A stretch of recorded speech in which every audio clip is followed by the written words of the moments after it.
the presiding deity of fire. Cha. And Agnihe, from Agni. Atmajam, sons. Threen, three. Ajitanat, produced. Pavakam, Pavaka. Pavamanam cha, and Pavamana. Suchim cha, and Shuchi. Huta bhojanam, eating the oblations of sacrifice. Translation, the predominating deity of fire. No, I'm just going to read. I'm just pausing. The predominating deity of fire begot in his wife Swaha 3 children named Pavaka, Pavamana, and Shuchi, who exist by eating the oblations offered to the fire of sacrifice. Purport by Srila Prabhupada.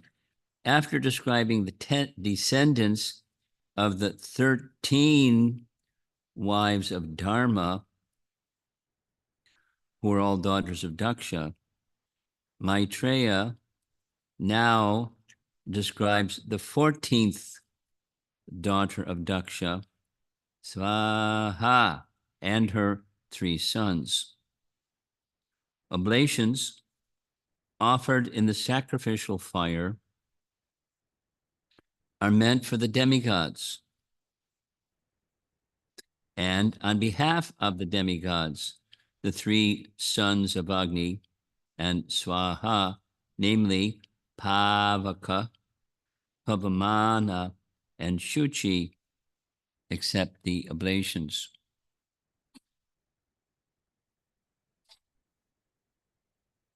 Any questions?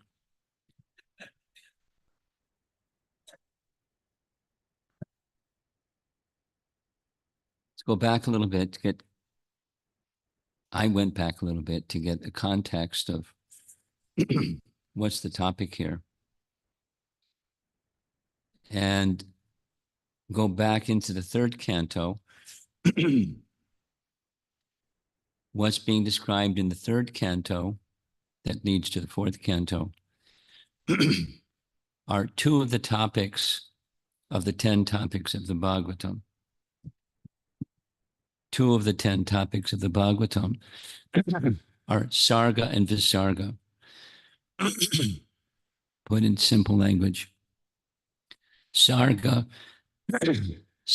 is what Lord Vishnu does, and Visarga is what Brahma does,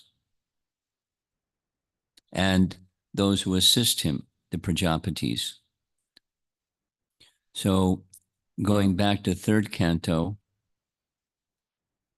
in the 3rd canto, some of the Prajapatis are identified.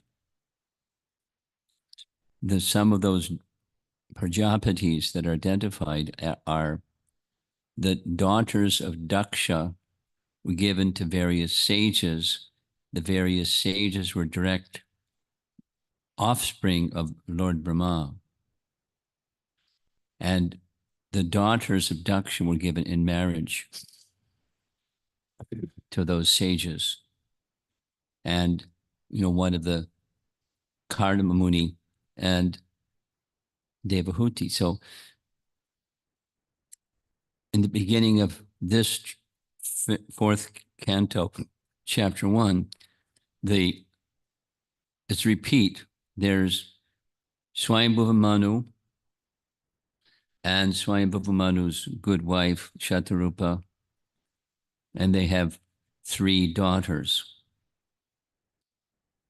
One of those 3 daughters was discussed in the 3rd canto,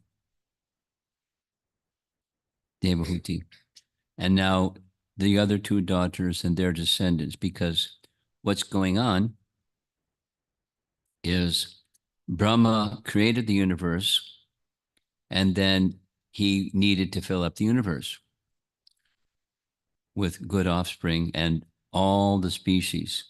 So it's something fantastic about all the species is found in the Srimad Bhagavatam, the origin of species. Science says what science says, the Bhagavatam says what the Bhagavatam says. And the rest is history. Speculation and authoritative knowledge. Compare the two. Pratyaksha, Anumana, and Shabda. Specifically, Apurusheya Shabda. Check that box. Apurusheya Shabda. So, like Krishna says in Bhagavad Gita, what existed, in simple language, what existed before you existed, you don't know because it existed before you existed. So how can you know what existed before you existed? Go to a scientist and he'll tell you something. Chemicals.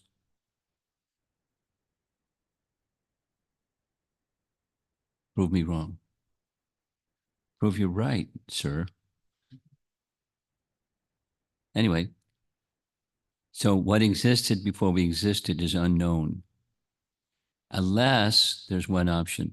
That which existed before you existed discloses what existed before you existed. And there isn't another way to know. Aparushaya Shabda Praman is factual knowledge, and one can know, not theoretically, notionally, maybe, perhaps, that's interesting. Who really knows? It's not, so one can take that position. Some people take that position, or they try to discredit the Vedic statements this way, that way. And some persons, because we don't know what existed before we existed, we accept the authority. I mean, like Swami Manu. What to speak of his three daughters and the descendants of those three daughters. In any case, that this is the Bhagavatam's genealogy. This particular section is the genealogy of Swayambhuva Manu and his three daughters. And the three daughters they became married and they had sons. The sons married some of the daughters of Daksha. Daksha had a lot of daughters.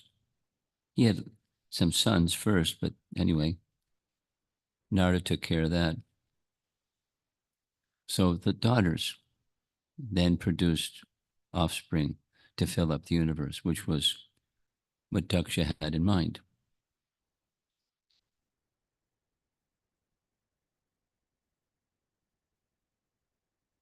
So of the daughters of Daksha, there were, according to what we just read, 13 so far have been described.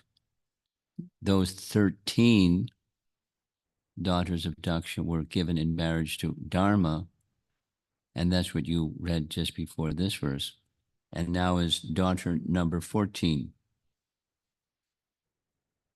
Swaha.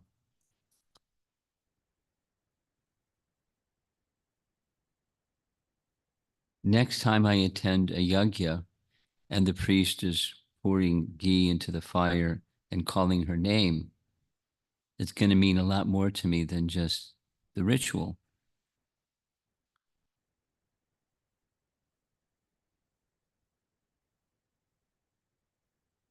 And as you know, Srila Prabhupada named one of his female disciples Swaha. And Swaha was given in marriage to Ambarish Prabhu. And I know one devotee who, for many years, I don't know if he's still around, in San Diego named Pavamana. Is he still around? Dear friend, close associate of Gunagrai Maharaj. That's how I know Pavamana. and then the other two. So specifically what's being spoken of here is the three sons of Agni and Swaha were those three by name. And those three by name, when one calls the mother, the sons accept the oblations that are offered into the fire on behalf of the demigods. Now, all of that linking and connection and so forth has everything to do with the karma kanda portion of the Vedas. We don't know so much, I don't know so much about these personalities and their functions and all the connections between them and the demigods. But according to this verse, Huta Bhojanam. Huta is one of the names of the fire sacrifice. There's such a priest that does fire sacrifices. And when the priest does the fire sacrifice, she invokes Swaha, and Swaha makes the arrangement that these three sons of hers accept. And they bhojanam, they live by the sacrifices offered into the sacrificial fire. That's their food, bhojanam. Huta bhojanam. They must be pretty hungry because the process of Vedic sacrifice is on the decline compared to previous ages. The process of everything is on the decline because it's Kali Yuga. And because in Kali Yuga, we're recommended not to try to find a qualified priest to do the karma kanda rituals because where are such priests anyways?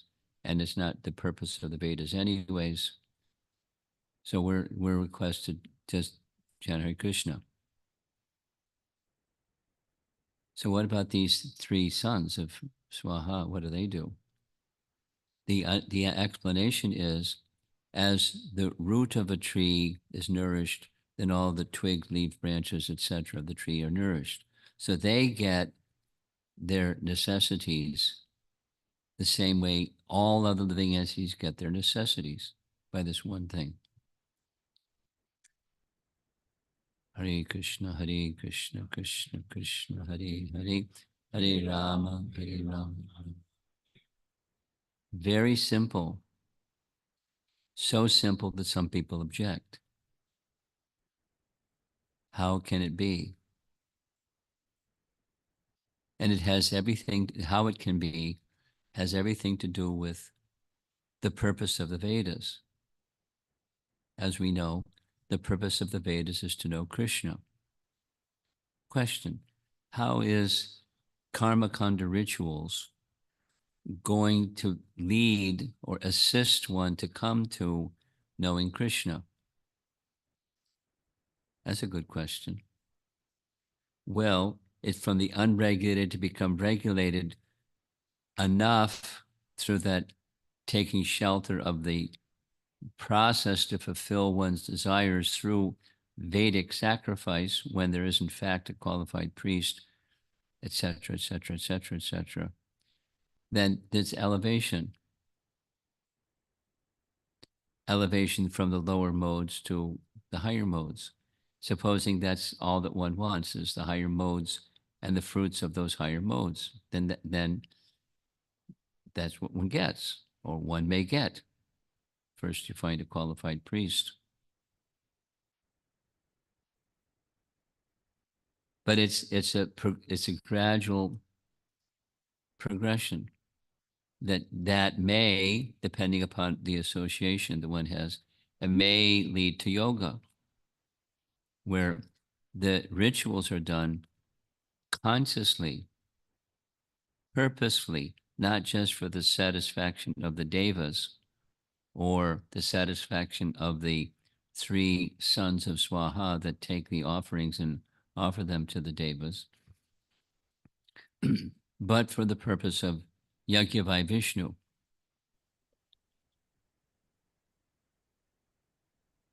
Because in this chapter, one of the sons, it's earlier section, one of the sons that's in this line is Yajna.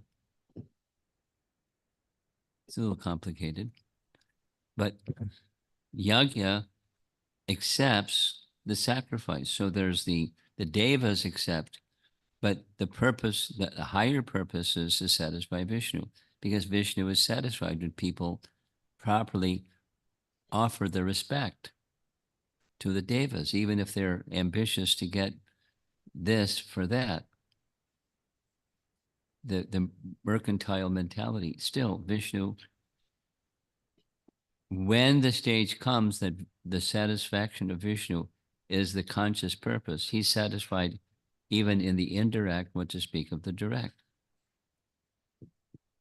And then it becomes not just karma kanda, but karma yoga. The results are offered to Vishnu for the satisfaction. I receive, but the results are meant for the satisfaction of Vishnu. And one's lifestyle, purpose of life, is to satisfy Vishnu. And that's the method that one may take as an approach.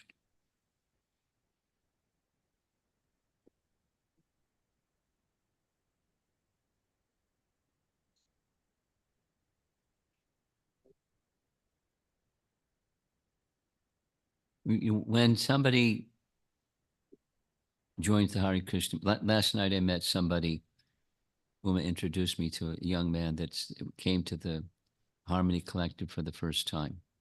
And if we had discussion on these topics, he'd probably walk out the door, because who can understand all this stuff? So a new person isn't expected to hear and understand and grasp all this stuff.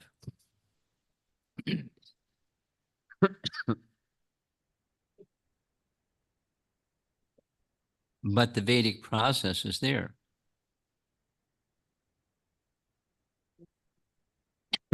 Buddha rejected the Vedas. He knew something about Buddhism.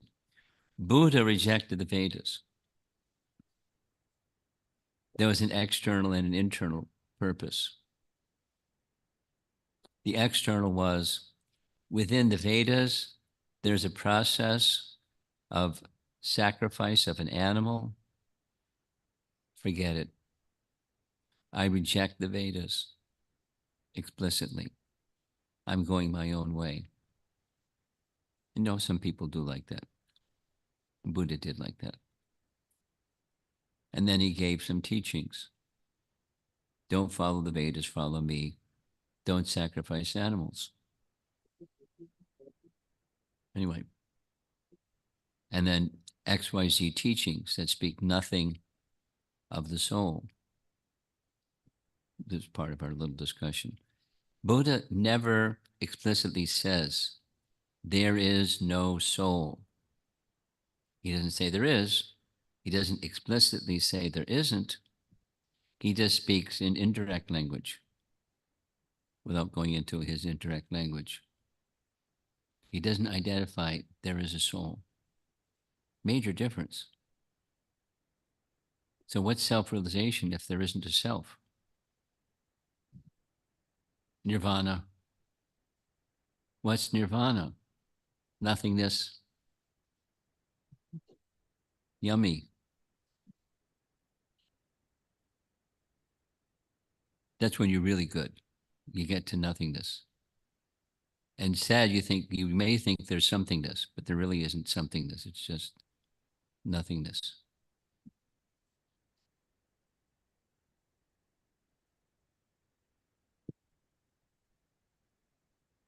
So back to this section. In the lineage or the ancestry or the family tree of Swami Manu, there are many important persons that appear in that lineage, and those persons that appear in that lineage, they have very important function in the Vedic process. Some of them are Yagi himself, Lord Vishnu himself. I mean, I don't know if you recall or did you read carefully, but he was, anyway,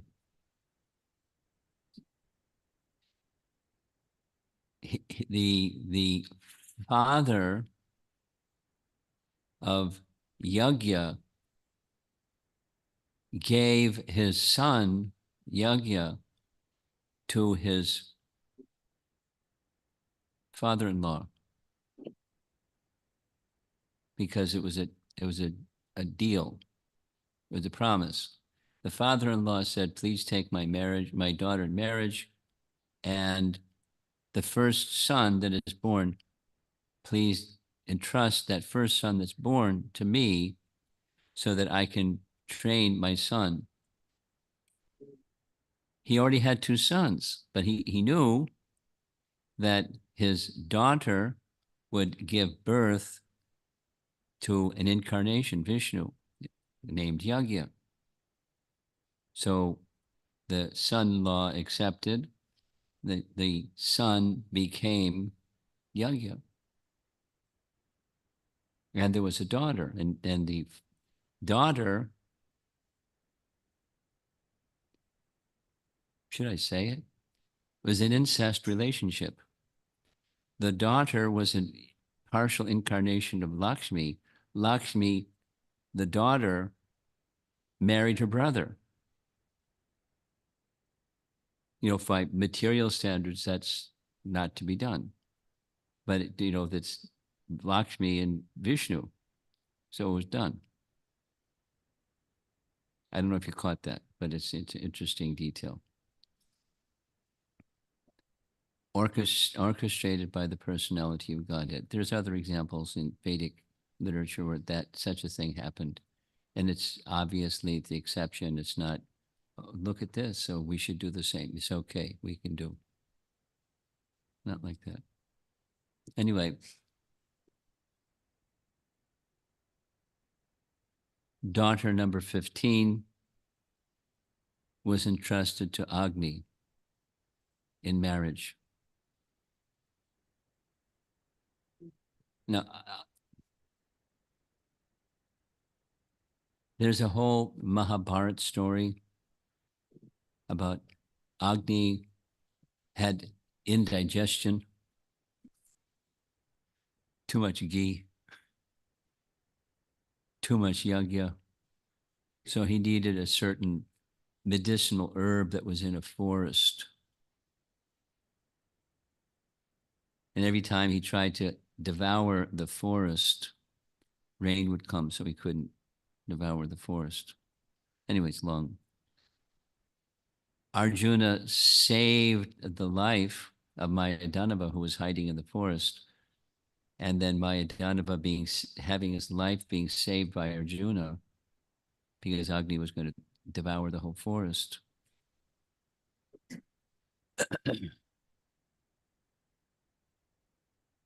He wanted to do something for Arjuna, gratitude. And Arjuna said, I don't live as a Kshatriya, so I can get favors back for my Kshatriya duty. Thanks, but no thanks. Krishna said, I'll accept. On behalf of Arjuna, you can build a nice Indraprastha palace. So Mayadanava did it. It was so good. It's just a Mahabharata narration. So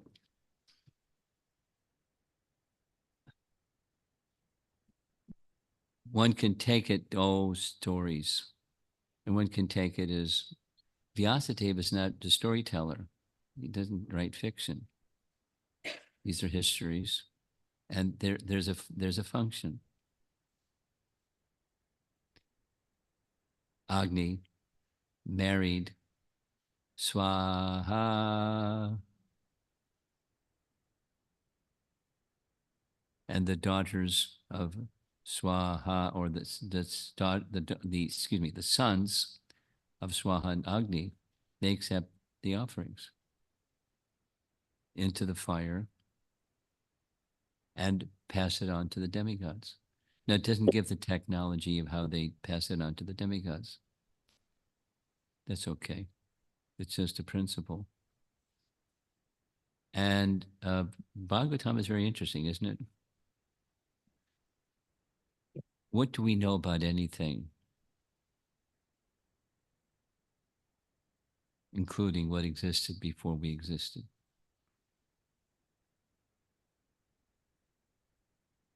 But it can be revealed, and that's what scripture is. Revealed scripture, revealed knowledge.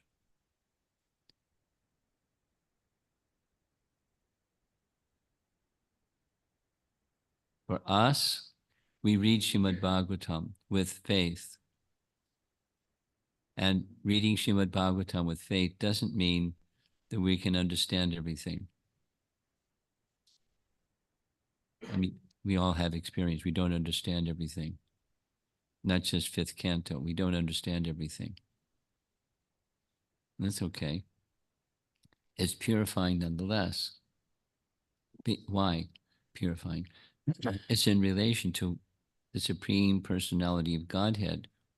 So the details of Sarga and Visarga are part of the absolute truth. It's part of what's revealed in the 10 topics of the Bhagavatam. So it's all connected to, it is connected to the source of everything.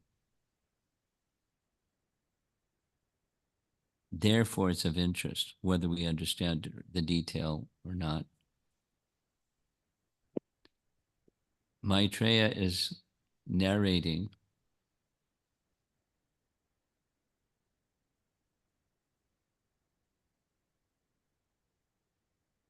what's he narrating? Let's go back and just finish with this. The final words that Krishna spoke before he departed was to Uddhava. When Krishna spoke to Uddhava, Maitreya just happened to be at the right place at the right time, and he heard everything.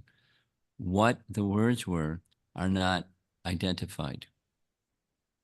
Rather, there's just one verse where Uddhava, this is not Uddhava Gita, this is significantly later, after Uddhava Gita, 23 chapters, Uddhava comes back because he can't bear separation from Krishna. In Prabhas, he finds Krishna and he appeals to Krishna. One verse, please explain to me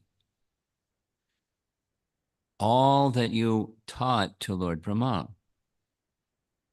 Now, where's the Krishna speaking to Lord Brahma? Answer, second canto. Second canto, chapter 9. And second canto, chapter 9 comes after chapter 8. And those earlier chapters is a description of creation. And then comes Brahma. Before Brahma creates, what does he do? He wants to become self-realized. So then this connects with Brahma Samhita.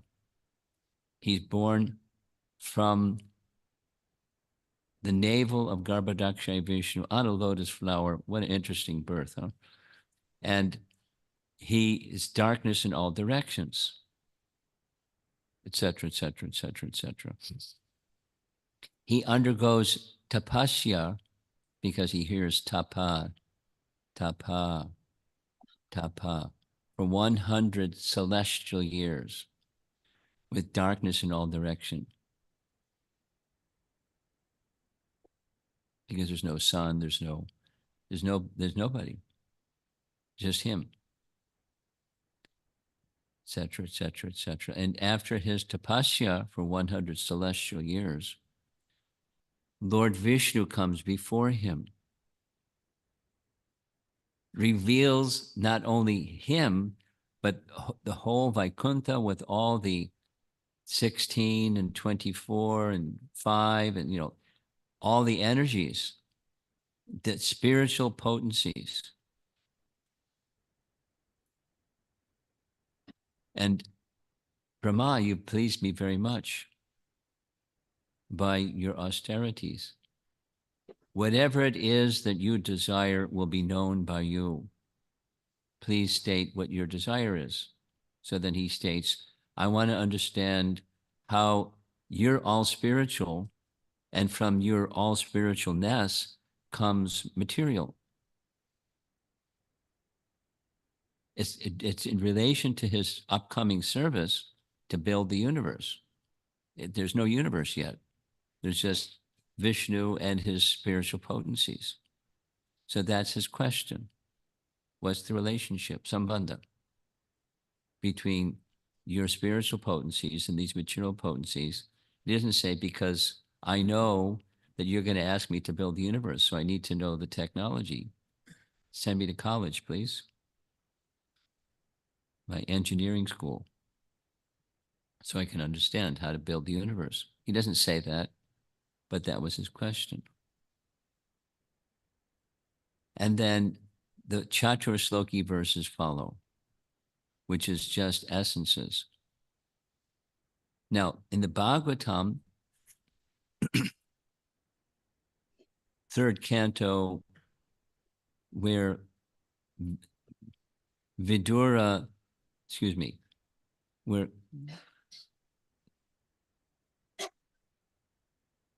Uddhava asks these questions because Krishna is about to depart and he knows it, doesn't give, the big long 23 chapters of Uddhava Gita. Just he asked the question,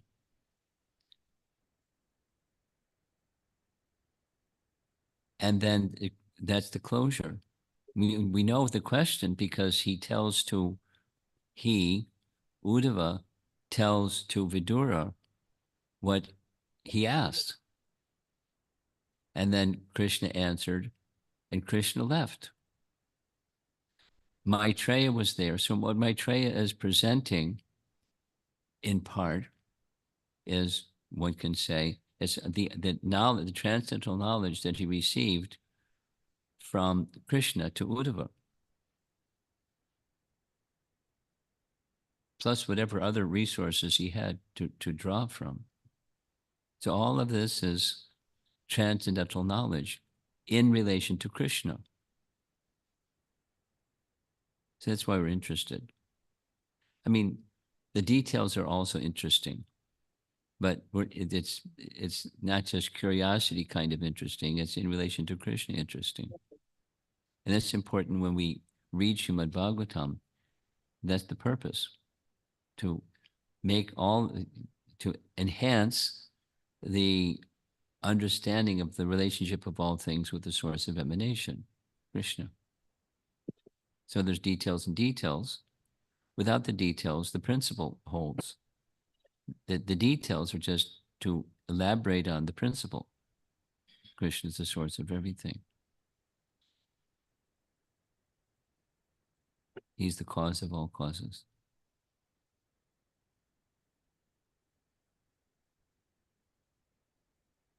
So when I saw the verse, I thought, gosh, how am I going to speak on this verse?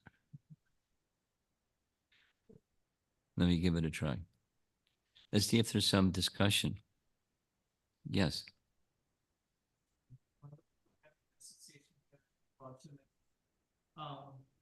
Thank you for the wonderful presentation, Maharaj. I had one question on the translation, especially he mentioned about Daksha.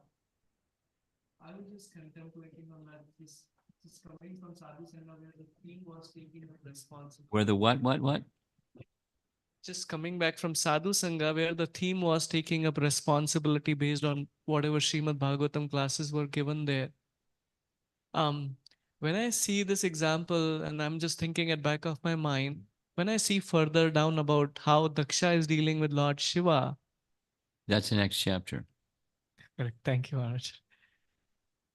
Apparently, it looks like when one takes up responsibility and come in forefront, it's very difficult to stand there. And that's where all this happen and then things go down. So one wants to take up the responsibility, but there is a fear.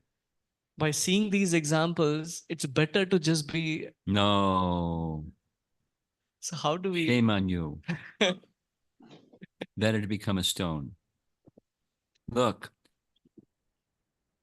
for spiritual progress, one requires association of devotees. That's in the positive. Negative, however, I'm an imperfect being, and because I'm an imperfect being, I may make an offense to the sadhus. So let me stay away from sadhus.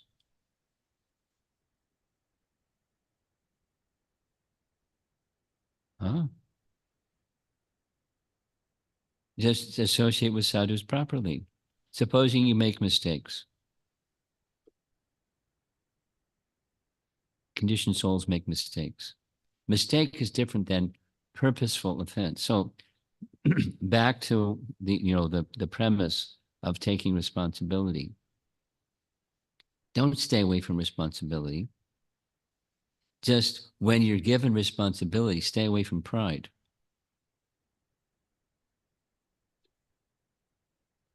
The bottle has skull and crossbones on it, poison. How does pride arise? Here's this very simple formula.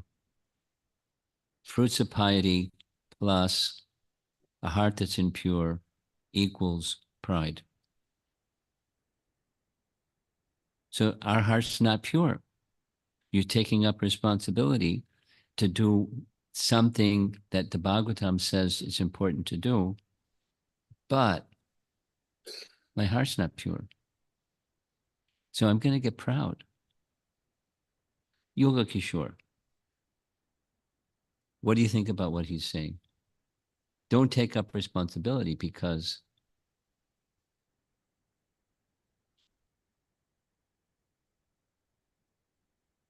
I there think could be something that could slip on a banana peel, and I better not take up responsibility. With the assumption there is a tendency to be proud. Abundant instruction is there to avoid pride. Amanitvam adambitvam, right in Bhagavad Gita. Or something that I like very much is Raghunath Das Goswami's. Stay away from pride. Pridelessness. You want to advance? Pridelessness. No. How do you be prideless when there's a tendency? You offer it all to Krishna. So you're taking some responsibility. And I'm an imperfect being. I'm going to make mistakes. I have a tendency to be the enjoyer of the position. It's in Madhurya Kandambani. In the Anartha-nivritti section of Madhurya Kandambani, chapter 3, go look it up. There are 4 types of anarthas. One of them is success in bhakti.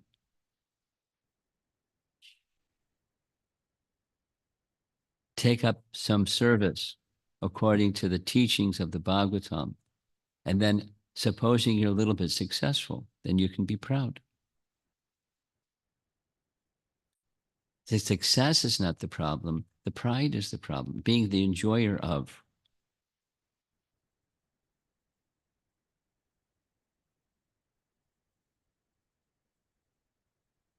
The desire to be the enjoyer of some position, some service, some honor and recognition, some distinction, profit, adoration, distinction, as being the enjoyer of that. That's the problem.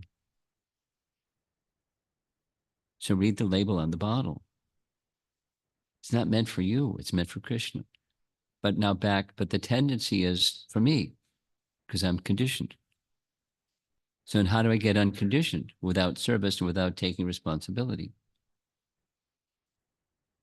You take shelter. My dear Lord Krishna, etc., etc. You know me. You know me better than I know me. And I'm an imperfect being. That much I know. And I'm being advised to take up responsibility, knowing I'm an imperfect being. So maybe I should not take up responsibility. Maybe you should stay away from sadhus, because I might make some mistake. Not might. I'm going to make some mistake. So stay away. It's a real thing. Vaishnava aparad or offense, sadhu ninda is a real thing. So don't stay away from sadhu. Stay protected by the principle of bhakti has the power to remove all that stuff. Not only this lifetime, but past lifetimes. Not only the reaction to sins, but the storage of offenses and anarthas that arise from past, past offense in bhakti. Really? What? Yes, really. But so one has to, it's a razor's edge. One has to be, you get a razor, you have to be careful when you cut yourself. Now they have safety razors, but be careful. Adarat, right? Adarat. Nectar of instruction, text number 7. Read it carefully. Adarat. A way to chant is chant carefully. It's a sharp razor. It can cut. You may make offense to the name. Chant carefully, not don't chant. Take responsibility carefully.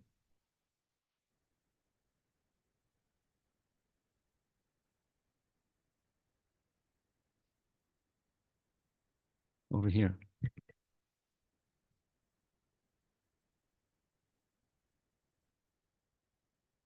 Maharaj, I'd like to reference an earlier verse. It's Canto 3, Chapter 5, Text 21. In this verse, Maitreya is speaking to Vidura, and he says to Vidura that your good self is one of the eternal associates of the Supreme Personality of Godhead. Who is? Vidura is one of the, Maitreya is saying to Vidura that, hey, Vidura, you are one of the eternal associates Great. of the Lord, for whose sake the Lord, while going back to his abode, left instructions with me. Yeah. So, and then Maitreya is Yes. telling Vidura. And in the Yeah. purport of this verse, Srila Prabhupada, I can read it if necessary, but Prabhupada talks about Shaktivesh avatars. And it wasn't clear to me if he's saying that Vidura is a Shaktivesh. No. It's not. Okay. And neither is Maitreya. Right? Right. Okay.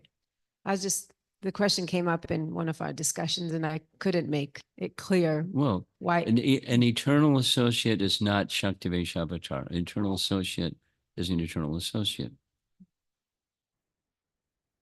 When the Lord appears, they appear with the Lord because they're his eternal associates. It's like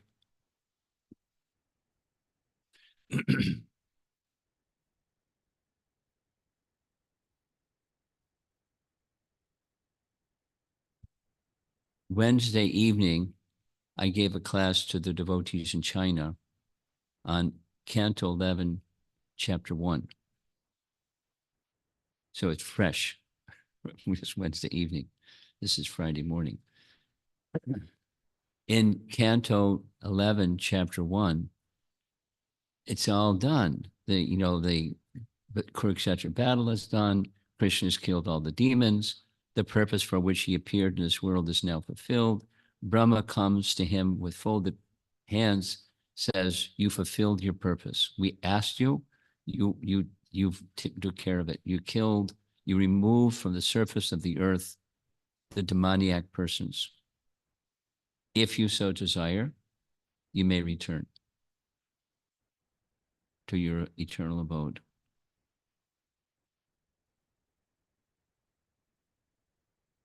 And so Krishna considers, my job isn't done yet. Yes, the demoniac personalities on the surface of the earth have all been eliminated. But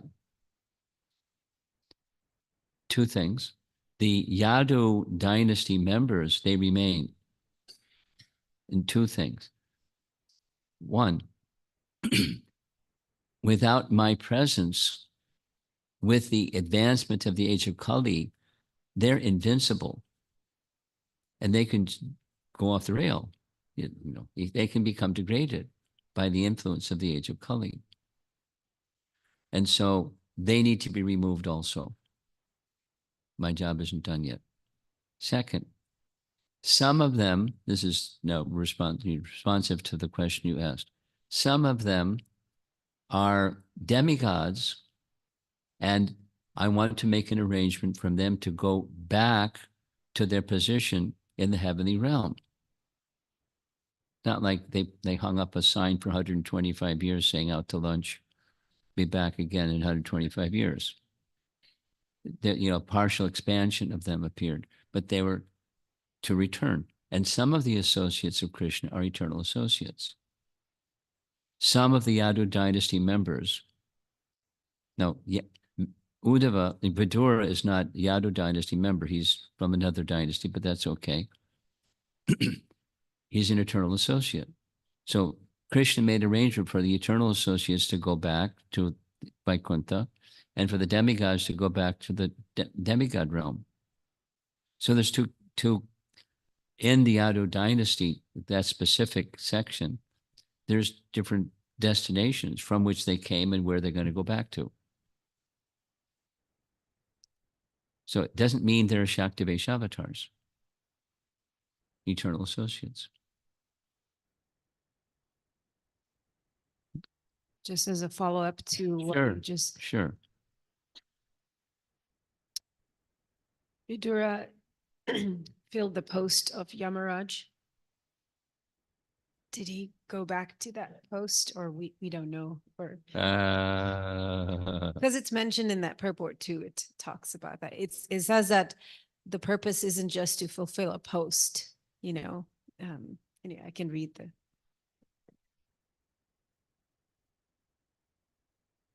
Well, the Yamaraj is a post, and the post is for the duration of the universe. And when the universe closes, where does that living entity who was Yamaraj, where does he go? That's the question, isn't it? Essentially. Yes, or when you said that Krishna also wanted these associates to go back to Vaikuntha, so did Vidura go back to Vaikuntha at that time? Or? My understanding of how this works is there's such a thing as an angsa of a jiva, a partial expansion of it for the Lord's purpose. Now, normally jivas can't expand themselves even partially. They're just jivas. But if the Lord so desires, then a portion of them can manifest within, just like the associates of Chaitanya Mahaprabhu. There's sometimes two, sometimes three. It's not like in the body of one of Lord Chaitanya's associates, there are multiple jivas. But a jiva, an angsa of that person may be manifest. So similarly, that Vidura takes the post of Yamaraj. What does that mean? My understanding is it's an angsa of the eternal associate.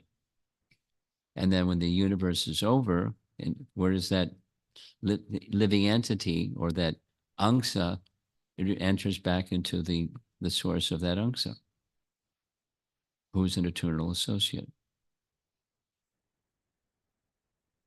It's all very tidy and neat and clean. And while the cosmos is manifest, it's very complicated.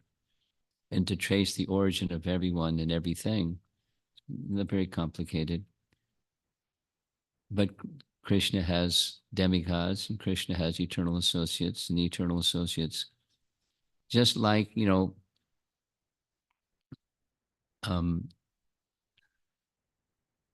the position of Nanda and Yashoda, or Vasudeva and Devaki. Same.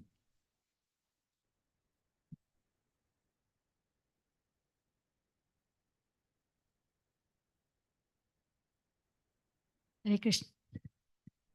Hare Krishna, Guru Maharaj. Maharaj, this is the question regarding the chanting from the yesterday's class. Okay, speak right into the microphone. So I was just like the respect aspect towards the holy name Yes. was one thing which got really the attention for me. Like, so we need, I can, my understanding is that we develop respect when we know about the glories of the holy name, or when I know the value of the holy name. Those two. Not one or the other, but both. Okay. And so when we develop the respect, I was just like in the morning, even the paraphernalia, the beads and the bead bag is also, when I know the glories of the holy name, even that gives a lot of importance to them. Yeah. Yeah. So yeah, I just was clarifying. Yes. So how to develop that respect, I need to be having that more of, You need to be doing what? pay more attention or know the glories of the holy name. Both. Not this or that. Both. And then there's more. You associate with those that know the glories. Hear from those that know the glories. That's what we did last night. Just a small sampling. And then you hear from those that know and that they're situated in. And it helps you, or the hearer, go in the direction of those who know through sound. Because they're giving that sound for that reason. The persons who hear that sound now have an opportunity to join them, or join, to take their sangha, their sadhu sangha, through sound. Thank you. Okay, looks like we're done. Thank you all very much. Srila Prabhupada ki jai.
What?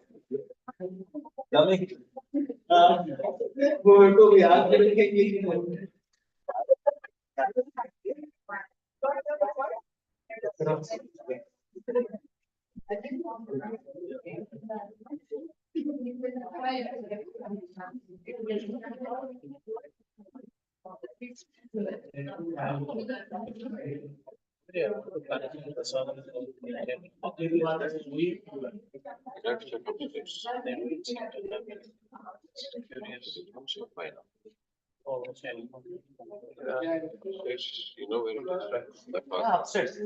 Right at the stairs on the right side.